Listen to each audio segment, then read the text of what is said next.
Hi hello నమస్తే అందరికీ welcome to my channel. ఇప్పుడు మనం చెప్పుకోబోతున్న story I mean love episode 36. Story చదివే ముందు ఛానల్ని తప్పకుండా కొత్త వాళ్ళందరూ సబ్స్క్రైబ్ చేసుకొని లైక్ చేసి షేర్ చేయండి. అలాగే బెల్ ఐకాన్ ఆన్లో పెట్టుకోండి.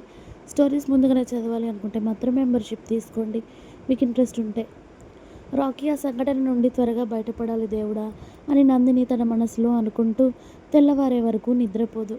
ఉదయం 9 గంటలవుతున్నా కూడా రాకీ బరువుని ఇష్టంగా మోస్తూ కళ్ళు మూసుకుంటుంది.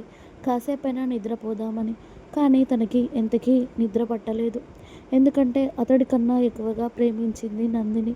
అలాంటిది రాకీ బాధపడుతున్నాడు అంటే ఆమె ఎలా నార్మల్గా ఉండగలుగుతుంది? కనీసం నిద్రపోదామనుకున్నా కూడా నిద్ర రావడం లేదు తనకి. ఆమె రాకీని అలా ఇష్టంగా చూస్తూ అతడి బరువుని ప్రేమగా మోస్తూ అతడెప్పుడు లేస్తాడా అని చూస్తూ ఉంటే మెల్లిగా 9 గంటలకు కళ్ళు తెరిచిన రాకీ, ఎప్పుడు లేచావే నువ్వు అని అడిగాడు నిద్ర గొంతుతో. అసలు పడుకోలేదు రాకీ. నువ్వు అలా బాధగా ఉంటే నాకెందుకో నిద్ర పట్టలేదు. చాలా ట్రై చేశాను నిద్రపోవాలని, కానీ ఎందుకో అస్సలు నిద్ర పట్టలేదు అని అంది నందిని.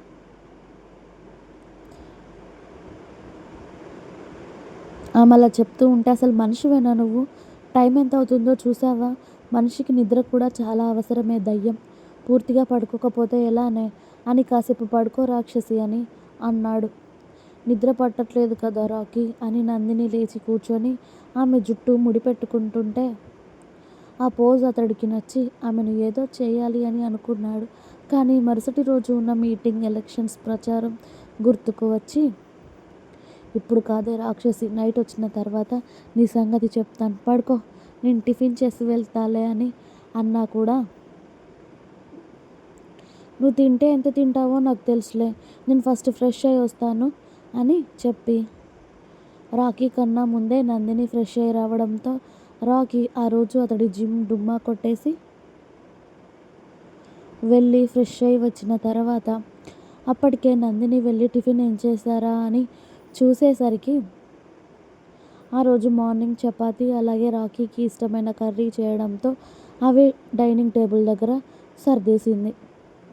రాకీ రాగానే అతడికి తినిపించి జ్యూస్ కూడా ఇవ్వడంతో వెంటనే అతడు అంతా తాగేసి, నువ్వు కూడా తిను, అలానే ఉండకు, తినలేదు అని తెలిసిందనుకో చస్తావు అని నందినికి ఒక వార్నింగ్ కూడా ఇచ్చేసి రాకీ దేవికా సంఘటనని కాస్త మర్చిపోవడానికి చూస్తూ అతడు ఎలక్షన్స్ ప్రచారంలో భాగంగా ఊర్లోకి వెళ్ళాడు ఎమ్మెల్యే గారితో కలిసి. ఎందుకంటే ఆయనకి రాకీ ఉంటేనే ఆయన కోట్లు పడతాయని ఆయనకు చాలా బాగా తెలుసు. అందుకే ఆయన వెనకాల ఎప్పుడూ రాకీ ఉండేలాగా చూసుకుంటారు.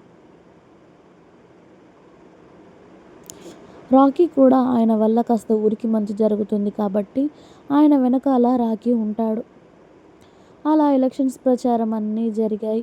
ఇక ఆఖరి రోజు ప్రచారం చేసే రోజు కూడా అందరికీ ఆయన గెలిచినప్పటి నుండి ఇప్పటి వరకు ఏం మంచి పనులు చేశారు, వాళ్ళ ఊరికి ఏమేం వచ్చాయి అన్నీ కూడా చెప్పడంతో ప్రజలు, ఆ ఊర్లో ఉన్న ప్రజలందరూ కూడా రాకీ మాటే వింటారు కాబట్టి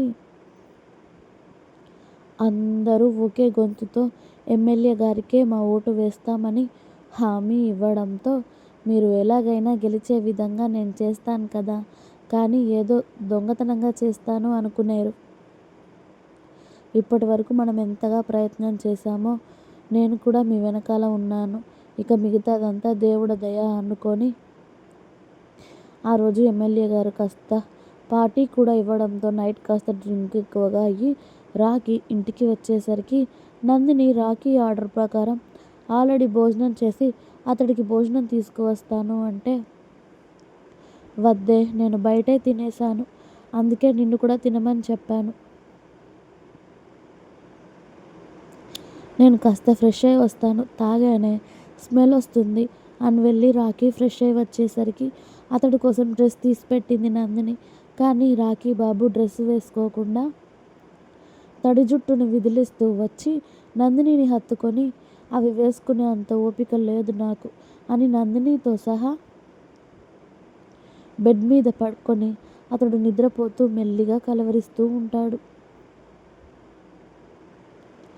ఆ కలవరింతలు చిన్న చిన్నగా మొదలయ్యి పెద్దగా అవుతాయి. రేయ్ కోటి, నిన్ను వదలను, నీ కొడుకుని వదలను, నీ ఫ్యామిలీని వదలనురా అని రాఖీ కలవరిస్తూ ఉంటే ఇంతకీ వీళ్ళెవరు అని అనుకుంటుంది నందిని అయోమయంగా. ఇంకా ఉంది. మీకు నా స్టోరీస్ నచ్చినట్టయితే ప్లీజ్ లైక్ చేయండి, షేర్ చేయండి. అలాగే ఛానల్ని తప్పకుండా కొత్త వాళ్ళందరూ సబ్స్క్రైబ్ చేయండి. Please subscribe my channel. Thanks for watching my video. Bye bye. Please like, share and subscribe.